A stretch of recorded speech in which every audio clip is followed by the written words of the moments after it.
First night উপলক্ষে আমাদের সমাজে নানা রকমের কৃষ্টি কালচার চোখে পড়ে। এ বিষয়ে তরুণদের উদ্দেশ্যে আপনার নাসিহা কামনা করছি। খুবই গুরুত্বপূর্ণ ইস্যু, প্রিয় দর্শক। প্রথম কথা হলো যে 31st নাইট উপলক্ষে আনন্দ উৎসব বা হই হুল্লোড় করা, উৎসব মুখর পরিবেশে বছরের এই প্রথম ক্ষণটাকে ওয়েলকাম করা, স্বাগতম জানানো, এটি মূলত প্রকৃতি পূজারী বা প্যাগানদের থেকে এসেছে। একসময় প্রকৃতি পূজারীরা মনে করত যে বছরের প্রথম মুহূর্তকে, প্রথম ক্ষণকে আনন্দ উৎসব এবং হই হুল্লোড় করে কাটালে সারা বছর মানুষ ভালো থাকতে পারে, সুখে থাকতে পারে। সেই বিশ্বাস থেকে তারা এই কাজটি করত। দুঃখজনক বাস্তবতা হলো তথাকথিত আজকের বিজ্ঞান মনস্ক প্রজন্মের একটা উল্লেখযোগ্য অংশ সেই প্রকৃতি পূজারীদের কুসংস্কারাচ্ছন্ন বিশ্বাসকেই ধারণ করে আছে। কারণ একটি বছরের শুরুতে আনন্দ উৎসব বা হই হুল্লোড় করার আর কোনো যৌক্তিক গ্রাউন্ড নেই।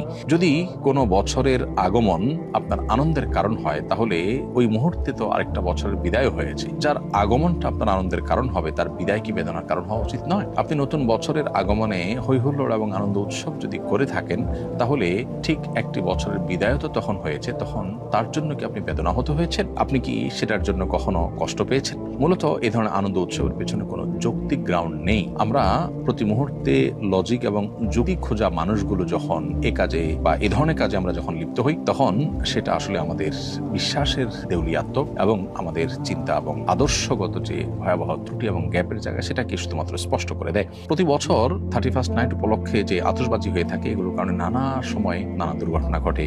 গেল কয়েক বছরের মধ্যে একটি শিশু, মায়ের করে একটা শিশু বিকট আওয়াজে মৃত্যু পর্যন্ত বরণ করেছে। প্রতি বছরই প্রায় পাখিদের ছুটোছুটি করতে দেখা যায়, অনেক পাখি মারা যায়, তাদের জন্য আতঙ্কের একটা বিষয় পরিণত হয়। এই ধরনের বিষয় কোনো সভ্য সমাজে গ্রহণযোগ্য নয়। পৃথিবীর আজকে উন্নত দেশগুলো যেভাবে ঘটা করে এই দিনটিকে বা এই মুহূর্তটিকে তারা উদযাপন করছে, কোনো যৌক্তিক গ্রাউন্ড ছাড়া, আমাদের দেশে সেটা যেন কয়েক কাঠি অগ্রসর হয়ে এমনভাবে উদযাপন করা হচ্ছে, যার ফলে মানুষ তো মানুষ, পশু পাখিদেরও টিকে থাকা বেশ দুরূহ এবং কষ্টের বিষয় হয়। রাত 12টা 1 মিনিটে যখন বহু মানুষ শহরে গ্রামে ঘুমিয়ে আছে, সেই সময়ে বিকট আওয়াজে পটকা ফুটানো বা আপনার আতশবাজি করা, এটা কিভাবে গ্রহণযোগ্য হতে পারে বা কোন সেন্সে আমাদের তরুণদের একটা অংশ এটি করতে পারেন, সেটা আসলে বড় ধরনের প্রশ্নের বিষয়। আমি আশা করবো আমাদের তরুণরা এই প্রশ্নগুলো যদি বিবেকের কাছে রাখবেন, যে এ ধরনের উৎসব, যে উৎসব অনেকের ক্ষতির কারণ হতে পারে, অনেকের কষ্টের কারণ হতে পারে, প্রকৃতি এবং পরিবেশকে ক্ষতিগ্রস্ত করতে পারে, এবং যে ধরনের উৎসবের পেছনে কোনো যৌক্তিকতা নেই, কেন হাসছেন তার কোনো কারণ নেই, কিন্তু আপনি হাসছেন, এটা যেরকম হাস্যকর, এটা যেরকম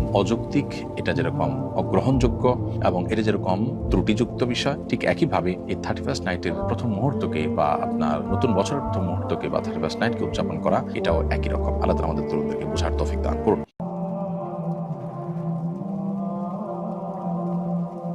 31st নাইট উপলক্ষে আমাদের সমাজ